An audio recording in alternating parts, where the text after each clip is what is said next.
All right, guys, today we're going to be solving linear inequalities. Linear inequalities, which means everything is to the first power. And here we go. Um, First of all, there's just a couple simple things as we get started. The way you would read this right here, always read from the x. It says x is less than or equal to 2. It's already solved. We're going to graph our answers here. So I'm going to draw a little number line. Put a 2 on it. Because it's less than equal to, less than 2 and not equals, put a little circle. I missed there. Let me try that one more time. Not gonna be able to fix that, I don't think. Put an empty circle around the 2, and because it's less than 2, I'm going to shade all the numbers on my number line that are less than 2. You did this in Algebra 1 probably. But there's an infinite amount of answers for that inequality because there's an infinite amount of numbers less than 2, and that just represents all of them. The second one here says x is greater than or equal to -1. The only difference here, two differences. One is greater than and also has an equal. So I'm going to put -1 on my number line.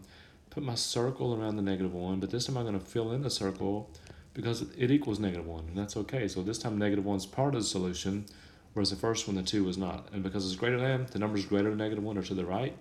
So I'm going to shade the number line all the way to the right. And that's, of course, it's kind of starting at the end today. That's how your problems are going to end up most of the time today, with one number and then shade the right direction. And now we're going to start making it a little bit more difficult. Something called compound. These are already solved also. There's no work on these. If I start to graph these on a number line, instead of having one number on my number line, I'm going to have 2. Make sure you get them in the right order. -1 should be the left of 2, wherever you put those. There are no equals up here at all, so I'm going to put an empty circle around the -1, an empty circle around the 2, because that means they're not included in the answer.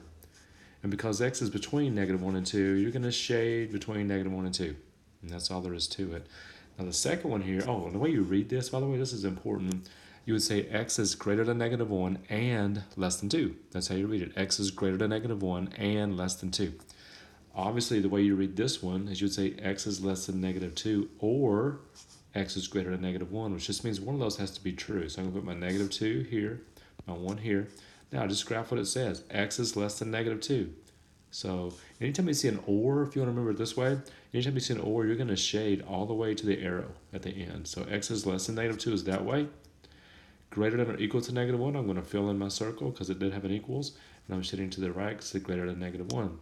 So if it's an and, you're going to shade between two numbers. They're going to come between. If it's an or, you're going to shade away, from the two numbers. So good way to remember it. I'll give you a little gesture for that tomorrow, and it will help you a little bit. But and or, keep those straight. All right, now I took a picture of it straight out of your book, and I'm just going to fly through it really quick. Basically, it says whatever you do to equations is legal is also legal here with inequalities. It says you can add the same number to each side. You can subtract the same number from each side. You can multiply each side by the same positive number. You can divide each side by the same positive number. But here's where there's one thing that's different, and it's the last two. Let me change colors. If you multiply each side by a negative number, you got to reverse the inequality. Look what they did here. They went from less than to greater than because they divided by negative or multiplied by -1. Here, if you divide each side by a negative number, you have to reverse. So here they had a -9x. They divided by the -9.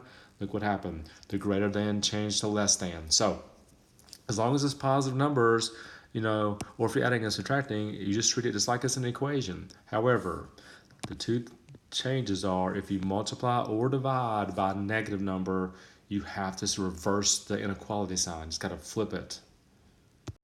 Okay, let's try a couple of those. This first one, you're allowed to move stuff over just like we always have. And most people would choose on these x's, would probably choose to move the 5x over there simply because 7x is larger and that keeps it positive. So if I move the 5x over, I'm going to do 7x minus 5x, which is 2x minus 4. And then I need to move the 4 over also, so the 4 is going to cross. It's going to become +4. So I have 2x over here, 6 here, divided by 2. You get this. Now, some people will misread this. You got to read from the x, because I took the x to the right-hand side this time. It actually says x is less than 3. It says 3 is greater than x, which is the same thing as x is less than 3. So I'm going to put a 3 on my number line. It's going to have an empty circle, and this is where you got to be careful. X is less than 3. Where the number is less than 3? This way. You gotta be careful because some people think, as long as some people think, well, the sign's pointing to the right, I'm gonna shade to the right, and that's true as long as the x is on the left-hand side. Once you have the x on the right-hand side, things change. You can't say, I'm looking at the arrow and I'm going to go with the arrow. It has to be on the left to do that. So that might be something to take into consideration as you go through. Second one, moving the 1 to the other side. It's going to become a -1 when it moves over. And -14 and -1 is -15. Be careful here. I'm about to divide by -3. And because I'm dividing by -3, not only is that going to be 5, but my greater than is going to change to less than. So I'm going to draw my number line. Put my 5 on it. This time, filled in circle. Now, read what it says. It says x is less than or equal to 5. And this time the x is on the left side. So if you want to say, well, the arrow's pointing left, I'm going to shade to the left. That's okay. But only if it's on the left-hand side. Be very careful how you do stuff like that and how you roll with that. Okay, 2 more slides. This is called a conjunction. Conjunctions have the word and the thing about conjunctions is 9 times out of 10 you will not see the word and. You just read it that way. Like this, start from the middle. This says 6x minus 10 is greater than -4 and less than or equal to 14. Now, this is going to look weird if you haven't seen this before. I think you probably have, but the way you solve it is I'm going to get the x by itself, and this time I'm working with 3 sides instead of 2. But I'm going to do it the same way. The first step, I'm going to add 10, but I'm adding it to all 3 sides. Adding 10 to all 3 sides, which kind of sounds weird, but it works. So I have 6x left in the middle. 14 and 10 is 24. And over here, -4 plus 10 is 6. Now all I have left in the middle is 6x. I need it just to be x. So I'm going to divide all 3 sides by 6. 24 divided by 6 is 4. 6 divided by 6 is 1. And you're done. Except, draw your little number line. Put your 1 and your 4. Figure out, let's see, the 1's going to have an empty circle, the 4 is going to have a filled in circle, and the x is between 1 and 4. It's an and, it's a conjunction. Conjunction, junction, what's your function? You probably know that song. And shade in between. I can't believe I just sung on a video. Sorry about that.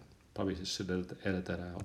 Okay, and the last thing is a disjunction. That's when you have the word or. Disjunction is or. Remember how ors went when we got them a few minutes ago? Probably the graph's going to go away from each other. And we're going to graph all the way to the arrow. So let's check it out here. And when it's an or like this, you just solve each one of them individually until you get to the end. So I'm going to take the one on the left first. I'm moving the 5 over. It becomes -5. If I do 11 minus 5, that's 6. I'm dividing by 3 now. If I divide by 3, I get x is less than or equal to 2. That's good. Now, if I would write the or again. Keep bringing the or down with you. So you remember it's an or. Move this 7 over. It becomes +7. So 5x is greater than 30. Divide by 5. I get x is greater than or equal to 6. Now there's my answer, and it's an or. X is less than 2, or x is greater than 6. So I'm going to draw my number line. I'm going to put my 2. I'm going to put my 6. This time they're both filled in circles because they both have equals. Now, one at a time. It's an or, so I'm going to the arrow. Remember, always all the way to the arrow. All the numbers less than 2, that way. All the numbers greater than 6, that way. All right, so there's an or. Disjunction, don't have a song for that one. Conjunction, we did. Anyway, hope that wasn't too bad for you. It should be, if you can do equations, you can do these things. The only difference is you got to remember that negative. Sometimes you got to flip that sign. I'll see you tomorrow. I look forward to it. See you, bye.